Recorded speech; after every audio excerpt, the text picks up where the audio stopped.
ഇല്ല.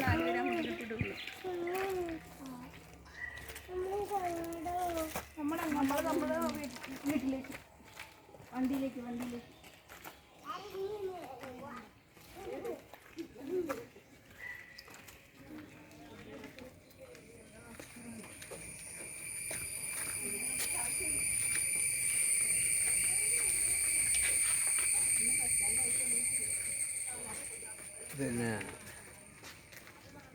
കേരളൊക്കെ എന്ന് വെച്ച് പറഞ്ഞേ ബിയറിനൊക്കെ ചോദിക്കുവാ ഞാൻ കഴിക്കില്ലെന്ന് ഞാൻ കഴിക്കില്ലെന്ന് പറഞ്ഞു. എന്നൊക്കെ വന്ന് ചോദിച്ചു. ഞാൻ നല്ല കഴിക്കാന്നല്ല പറഞ്ഞു. പിന്നെ അവർ കമ്പനി വേണ്ടേ? ഞാൻ പറഞ്ഞു സാർ ഒറ്റയ്ക്ക് കഴിക്കേണ്ടി വരും, ഞാൻ കഴിക്കില്ല. ഞാൻ എന്നൊക്കെ പറഞ്ഞ് സമയം അടിക്കുക. ഞാൻ അടിക്കാം, വേണം അടിച്ചു. ഞാൻ കഴിക്കില്ല. അങ്ങനെയാണ് ഇന്നലെ എനിക്ക് റോയൽ ക്ലബ്ബിൽ ഭയങ്കര ട്രീറ്റ് അല്ലായിരുന്നു. സച്ചാറമ്മനെ ഒരു ക്ലബ്ബ് ഉണ്ടാക്കി, ഞാനൊക്കെ അതിനകത്തുണ്ട്. ഇന്നലെ പാനമേളം ബഹളമൊക്കെ ആയിരുന്നു, എന്നിട്ട് കഴിച്ചില്ല. പിന്നെയാണ് അതാണ് എനിക്ക് അബദ്ധം പറ്റിയത്. വൈന് ഇത് അതിൻ്റെ പറഞ്ഞില്ലേ എന്തോ ഒരു സാധനം കഴിക്കായിരുന്നു. പുള്ളിക്ക് അങ്ങനെ തന്നെ വേണം, കമ്പനിയിലുള്ള ഒറ്റയ്ക്ക് അടിക്കട്ടെ.